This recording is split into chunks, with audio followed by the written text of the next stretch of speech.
Assalamualaikum warahmatullahi wabarakatuh.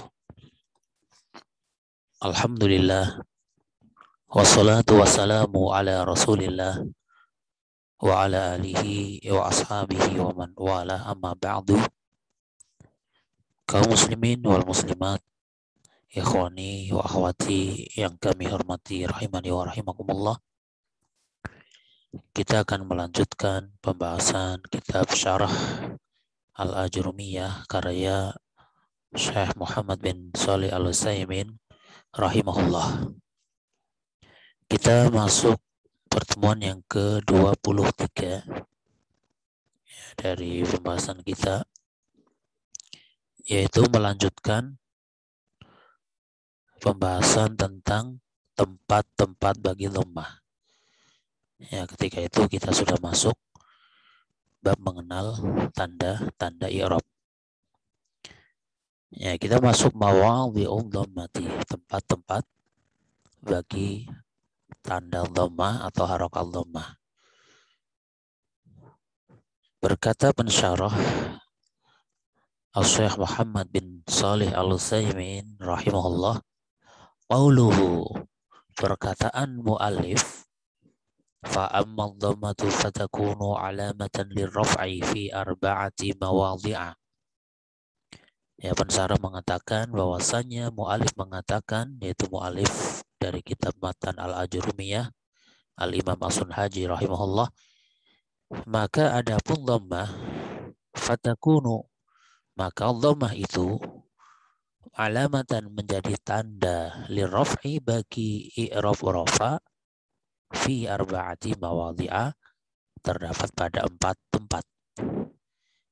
Ismil mufradi, yang pertama ada pada isim mufrad, wa jam'it taksiri, dan yang kedua ada pada jamak taksir, wa jam'il muannatsi salimi, dan yang ketiga pada jamak muannas salim, wal fi'lil mudhari allazi lam yattasil bi akhirih syai'un, dan fi'il mudhari yang tidak bersambung apapun di akhir fi'il mudhari tersebut. Kemudian pensyarah mengatakan wa qauluhu ad-dhammatu, dan perkataan mu'alif yaitu lafadz ad-dhammatu takunu alamatar raf'i fi arba'ati mawadhi'a. Dhammah dia menjadi tanda bagi i'rab rafa itu terdapat pada 4 tempat. Apa maksudnya? Yakni allazi yurfa'u bil dhammati arba'atu asya'a. Ya, maksudnya adalah yang dirofa menggunakan dhammah itu ada 4 perkara. Al-awwalu al-ismul mufradu. Ya, 4 perkara tersebut, yang pertama adalah isim mufrad. Sehingga setiap isim mufrad ketika rofa dia menggunakan dhammah. Wa yuqsadu bil mufradi huna ma dalla ala wahidin aw wahidatin.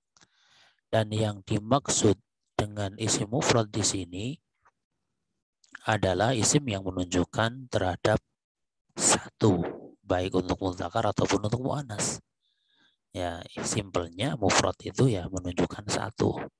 Ada isim mudzakar, dia menunjukkan satu, berarti mufrad. Ada isim muannas, dia menunjukkan satu, ya berarti dia juga mufrad. Faqauluka rajulun, sebagai contoh perkataanmu, atau ketika Anda mengatakan rajulun, ismun, dia itu adalah ismun mufradun. Dia isim mufrad dalla ala wahidin, menunjukkan terhadap satu, yaitu seorang laki-laki. Ya, ada satu orang laki-laki, kita sebut rajulun gitu. Kalau ada dua ya tidak boleh kita mengatakan rajulun. Nah, nanti ada bentuk lainnya gitu. Jadi untuk mufrad itu menunjukkan satu. Zaidun, contoh yang lain, Zaidun ismun mufradun, dia juga isim mufrad karena Zaidun artinya satu Zaid atau seorang Zaid. Ya. Hindun ismun mufradun, Hindun juga isim mufrad karena artinya satu Hindun. Ya, li'annahu dalla ala wahidatin, karena lafaz Hindun itu menunjukkan terhadap satu, ya, satu untuk muannas. Kemudian contoh lagi syajaratun ismun mufradun li'annahu dalla ala wahidatin. Ya, karena syajaratun ya, dia isim mufrad karena menunjukkan terhadap satu untuk muannas. Kalau qamarun ismun mufradun dalla ala wahidin. Ya, qamarun juga isim mufrad. Ya, karena menunjukkan satu. Dan qamarun untuk muzakkar. Syamsun ismun mufradun dalla ala wahidin. Ya, syamsun adalah isim mufrad menunjukkan satu juga. Ya, kalau syamsun dia apa namanya muannas sebenarnya ya, syamsun itu jatuhnya ke muannas. Masjidun ismun mufradun dalla ala wahidin. Demikian juga masjidun karena artinya satu masjid. Talibun juga ismun mufradun dalla ala wahidin. Talibun artinya seorang siswa. Imra'atun mufradun dalla ala wahidin. Ya, lafaz imra'atun itu isim mufrad karena menunjukkan terhadap makna satu ya. Najmatun ismun mufradun dalla ala wahidin. Demikian juga najmah bintang gitu ya. Itu juga menunjukkan isim mufrad kan menunjukkan satu. Simpelnya apa? Simpelnya itu isim mufrad itu isimnya menunjukkan satu gitu aja. Ya, ada bendanya satu maka kita ungkapkan dengan bentuk isim mufrad. Kitabun, masjidun, waladun, bintun itu. Sayaratun, maktabatun, maktabun dan sebagainya yang semacam itu. Kemudian idzan kullu ismin mufradin fa innahu yurfa'u bil dhammati. Maka diterangkan di sini ya kalau begitu semua isim mufrad dia dirofa dengan dhammah wala budda dan pasti dengan dhammah. Nah, simple ya kaidahnya. Kalau menjumpai ada isim mufrad kok dia dalam keadaan rofa, pasti tanda i'rabnya itu dhammah. Falau qulta, maka seumpama atau seandainya engkau mengatakan qama Muhammadun, Muhammad telah berdiri. Tala'ati syamsu, matahari telah terbit. Ya, kemudian gharal ma'u. Ya, ini juga contoh ya dari isim mufrad ya, pada lafaz al-ma'unya. Ya, walaupun hakikatnya apa namanya? Lafaz al-ma'u baik bentuk banyak ataupun sedikit menggunakan bentuk yang sama. Ada air sedikit ya disebut maun, ada air banyak juga disebut maun, tapi dari lafadznya dia dihukumi sebagai isim mufrad ya. Ya, contohnya oral ma'u, air itu telah jatuh atau telah ya, air jatuh itu maksudnya apa? Ya, semacam ya mengalir dari atas ke bawah gitu. Oral ma'u. Kemudian aqla'atis sama'u ya. Aqla'atis sama'u. Ya, karena as-sama dia muannas maka ada ta'nya itu ya. Aqla'atis sama'u. Ya. Ya, yang artinya bahwasanya langit ya, langit itu tidak menghujani, artinya tidak hujan. Tidak menghujani maksudnya tidak hujan ya. Ya, langit itu tidak hujan. Aqla'atis sama'u. Taratit thairatu, pesawat terbang itu telah terbang. Kemudian rafa'tahu bil dhammah. Ya, Anda merofakkan lafaz-lafaz tadi itu semuanya dengan dhammah. Baik yang qama Muhammadun, tala'ati syamsu, asamsunya, gharal ma'u, al-ma'unya, aqla'ati sama'u, asama'unya, tarati ta'iratu, at-ta'iratunya. Ya, semuanya dirofa dengan dhammah. Kenapa? Li'annahu ismun mufradun. Karena itu semua adalah contoh dari isim mufrad. Gitu. Walau qulta, seandainya Anda mengatakan atau engkau mengatakan qama Muhammadan au tala'ati syamsa lakana ghaira sahihin. Misalnya menggunakan fathah ya qama Muhammadan atau tala'ati syamsa, maka itu contoh yang tidak benar. Kenapa tidak benar? Li'annaka lam lam tarfa'hu bil dhammah. Ya karena di situ Anda atau kamu tidak merofakkannya dengan dhammah. Wa huwa la budda an yurfa'a bil dhammah. Maka isim mufrad itu pasti dirofaknya dengan dhammah. Tidak boleh dengan fathah atau dengan kasrah. Ketika rofa ya dengan dhammah, ya sehingga qoma Muhammadan salah, harusnya qoma Muhammadun. Tala'ati syamsa salah, harusnya tala'ati syamsu. Itu. Demikian juga qamatis salatu sahihun, ini sahih ya. Qamatis salata khata'un, ini contoh yang salah karena as-shalah dia sebagai fa'il dari qamat. Dan fa'il itu hukumnya rofa, rofanya isim mufrad pakai ini, pakai dhammah, bukan fathah. Ya, qad qamatis sholatu, itu harokatnya seperti itu, bukan qad qamatis sholata. Nah, kemudian ada lagi darun turfa'u bil dhammah li'annaha ismun mufradun. Demikian juga lafaz dar, kita mengatakan dar ketika rofa maka dengan dhammah menjadi darun. Dirfa dengan dhammah li'annaha ismun mufradun karena dia adalah isim mufrad.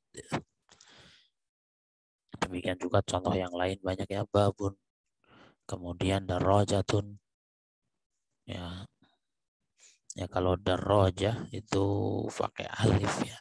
Ro-nya setelah ro itu pakai alif, atau di sini tanpa alif berarti darajah ya, tingkat atau kelas, tidak masalah. Yang jelas babun isim mufrad, darajatun juga isim mufrad, mirwahatun ya kipas angin juga isim mufrad, kitabun, nah ini juga isim mufrad, kullu hadhil asma'i turfa'u bil dhammati. Ini semuanya, isim-isim ini semuanya dirofa dengan dhammah. Alasannya li'annaha ismun mufradun, karena lafaz ini semua adalah isim mufrad. Jadi kesimpulan yang pertama apa? Kesimpulan yang pertama sangat mudah ya, yaitu setiap menjumpai isim mufrad dalam keadaan rofa pastikan dengan dhammah. Ya, adapun tempat-tempat rofa atau kondisi keadaan rofa nanti akan dipelajari secara rinci di buku ini ya. Di antaranya ada mubtada, ada khobar, ada fa'il, itu contoh-contoh rofa. Ya karena yang namanya pembahasan nahwu itu satu dengan lainnya saling berkaitan. Nah, di sini kita sedang membahas tanda-tanda rofa, tempat-tempat yang rofanya dengan dhammah. Ya, nanti pada pembahasan yang lain, kapan sebuah kata dia harus rofa. Ya, sehingga pembahasan ini berkaitan nanti dengan pembahasan yaitu isim-isim yang di rofa. Ya, semuanya akan ada kaitannya. Sehingga ketika kita mempelajari sebuah buku, maka pastikan ya setiap pembahasan yang sudah kita pelajari kita wajib paham. Ya, wajib paham dan juga hafal gitu. Karena yang namanya paham itu bukan sekedar tahu, tapi tahu sekaligus hafal. Sehingga ketika hafal dia bisa menerangkan dengan rinci, ini loh rincian seperti ini, seperti ini. Tapi ketika tidak hafal nanti akan terjadi, oh saya sebenarnya tahu, paham, tapi sulit untuk menceritakan itu atau untuk menjelaskan. Kenapa? Karena tidak hafal rinciannya itu. Sehingga anak tekankan ya, ketika kita belajar ya di samping memahami, hafalkan. Itu tidak usah tanggung-tanggung belajar, hafalkan. Apalagi buku ini ya, buku Matan al-Ajurumiyah, ini merupakan buku dasar ya bagi mereka yang ingin mempelajari kaidah dasar dari ilmu nahwu, maka sangat-sangat bagus untuk dihafalkan. Ya, terutama matan kitab tersebut. Kita masuk yang kedua, asani jam'ut taksiri, jamak taksir. Ya. Diterangkan di sini, jam'ut taksiri huwa madalla ala salasatin fa aksara. Jamak taksir adalah adalah lafaz yang menunjukkan 3 atau lebih. Ya, itulah arti jamak. Nah, jamak itu menunjukkan 3 atau lebih. Artinya lebih dari 2. Lebih dari 2 kan 3. 3 ke atas. Itu adalah makna jamak. Dan disebut jamak taksir ma'a taghayyuri bina'i mufradihi. Ya, disebut taksir atau pecah ya karena terjadi perubahan pada bentuk mufradnya. Ya, terjadi perubahan pada bentuk mufradnya. Ya, misalul zalika, contohnya adalah ar-rijalu. Dalla ala salasatin fa aksara. Lafaz ar-rijal ini menunjukkan 3 orang laki-laki atau lebih. 5 orang laki-laki ya disebut ar-rijal, 100 orang laki-laki ya disebut ar-rijal gitu. Ya, intinya 3 ke atas. Ma'ataghayyuri bina ilmu mufradi, bersamaan dengan berubahnya bentuk mufradnya. Ya, artinya disebut taksir pecah karena terjadi perubahan dari bentuk mufradnya ada kalanya dengan menambah huruf. Contoh ini ar-rijal. Ya, fal mufradu minar rijali ar-rajulu. Ya, tanpa tanwinnya. Mufrad dari ar-rijal adalah ar-rajul. Ar-rajul itu berapa huruf? 3 huruf. Jamak taksirnya menjadi 4 huruf. Ini namanya dengan menambah huruf. Fa idza qulta rijalun taghayyara bina'ul mufradi. Maka ketika engkau mengatakan rijalun, bentuk mufradnya itu telah berubah ya. Berubahnya dengan nambah huruf itu. Fal mufradu rajulun ar-ra'u maftuhatun. Ya, di antara perubahannya juga lafadz rajulun ya, ro-nya itu di fathah, ro gitu kan, rajulun ya, wal jimu madmumatun, huruf jimnya di dhammah. Wa fil jam'i, kemudian pada bentuk jamaknya rijalun. Ya, yang tadinya ro-nya fathah, pada jamaknya ar-ra'u maksuratun. Ro-nya menjadi di kasrah ri gitu. Ro jadi ri. Wal jimu maftuhatun, dan jimnya menjadi di fathah, yang tadinya dhammah ya, roju jadi rija gitu. Wa bainaha wa bainal lami alifun, di antaranya dan antara alif terdapat antara lam terhadap huruf terdapat huruf alif. Di antara jim ya dan lamnya itu ada tambahan alif. Di situ menunjukkan adanya perubahan dari bentuk mufradnya. Wa fi rajulun laisa bainaha wa bainal lami alifun. Beda dengan lafaz rajulun ya, antara jim dan lamnya itu tidak ada alifnya.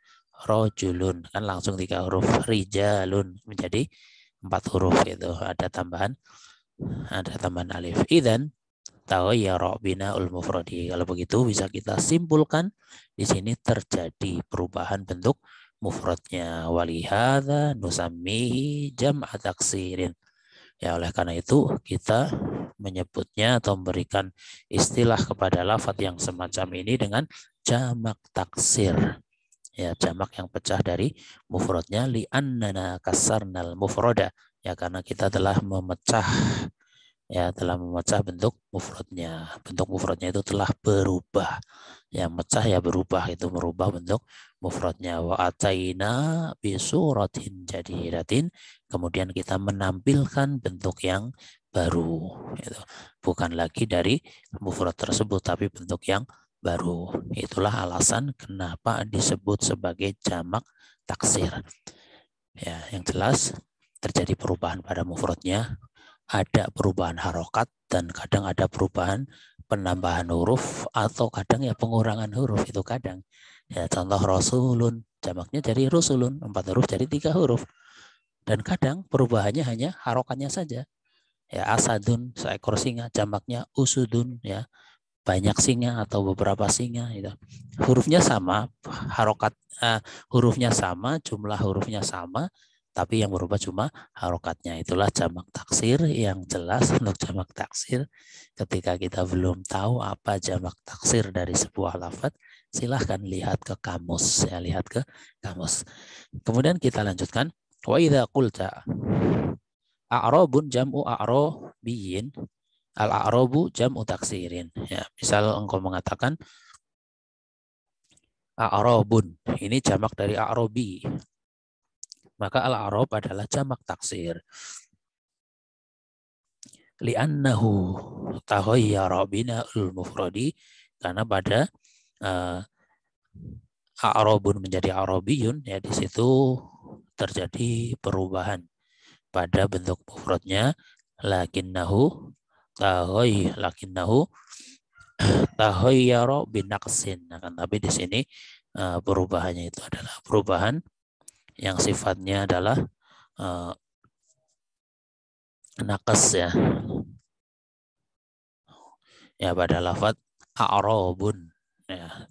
Dia jamak dari a'rabiyun ya. Itu kan namanya nakes atau pengurangan ya, pengurangan. Ya, pengurangan huruf ya, beda dengan rijal. Rojul jadi rijal yaitu dengan menambah.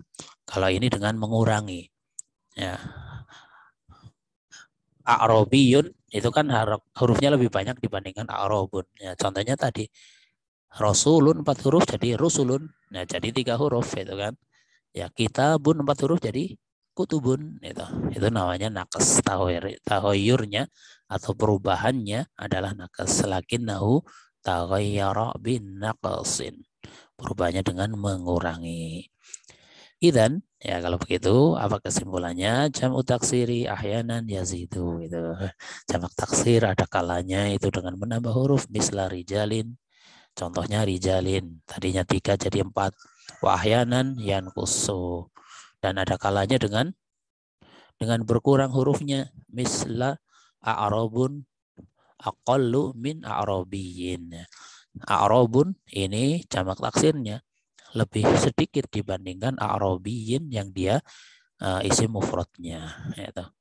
Atau yang tadi Anda contohkan rasulun rusulun itu kan 4 jadi 3.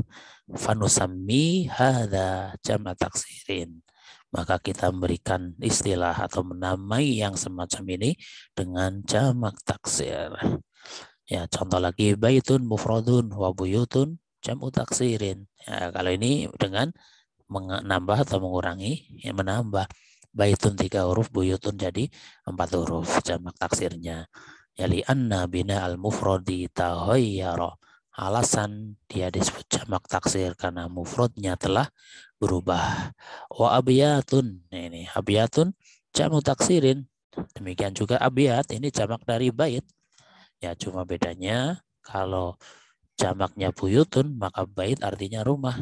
Kalau jamaknya abiyatun maka baitnya artinya bait. Nah, bahasa kita gitu ya, bait syair itu. Ya, wa abiyatun jam'u taksirin li'anna baitun idza jama'tahu ala abiyatin taghayyara wa yakunu jam'a taksirin. Ya. Maka abiyatun dia jamak taksir karena mufradnya itu lafadz baitun.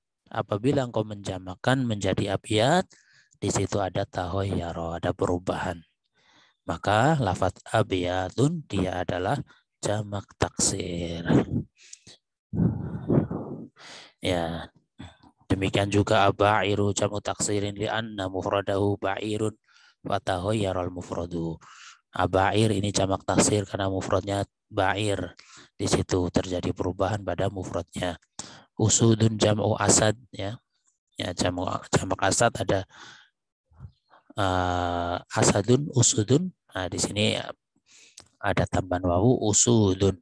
Itu juga jamak dari asad. Dia adalah jamak taksir juga ya. Fahiyya jam'u taksirin. Ya. Fahiyya jam'u taksirin li'anna asad ya li'anna lafad asadun bihamzatin maftuhatin.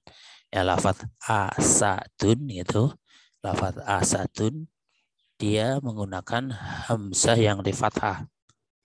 Ya bacaannya A gitu kan, bukan U. Ini pada mufradnya. Ya pada mufradnya hamzahnya di fathah. Wasinin maftuhatin. Sinnya juga di fathah. Asa gitu. Sedangkan wa usudun bi hamzatin madmumatin. Hamzahnya di dhammah. Wasinin madmumatin. Sinnya juga di dhammah. Wasiyadati wawin. Dan ada lagi tambahan wawu ya, sehingga terjadi perubahan, maka dia disebut juga sebagai jamak taksir karena berubah dari bentuk mufradnya. Contoh yang lain ada asatiru jam'u taksirin li'annahu taghayyara 'anil mufradi ya, karena berubah dari mufradnya. Asafiru jam'u taksirin li'annahu taghayyara 'anil mufradi. Ini juga ya, asafir, usfur itu jadi asafir. Ini jamak taksir karena berubah dari bentuk mufradnya. Syajarun jamu taksirin li'annahu taghayyara anil mufradi. Ya, demikian juga syajarun. Ya, syajarun dia jamak taksir karena berubah dari mufradnya. Idzan, nah, kesimpulannya jamu taksiri huwa madalla ala salasatin fa aksara ma'a taghayyuri bina'il mufradi. Ya, kalau begitu kesimpulannya yang namanya jamak taksir adalah jamak yang menunjukkan atau lafadz yang menunjukkan 3 atau lebih disertai adanya perubahan pada bentuk mufradnya. Ya, kita sudah bahas 2 ya. Yang tanda rofanya dengan dhammah. Ya, pertama apa tadi?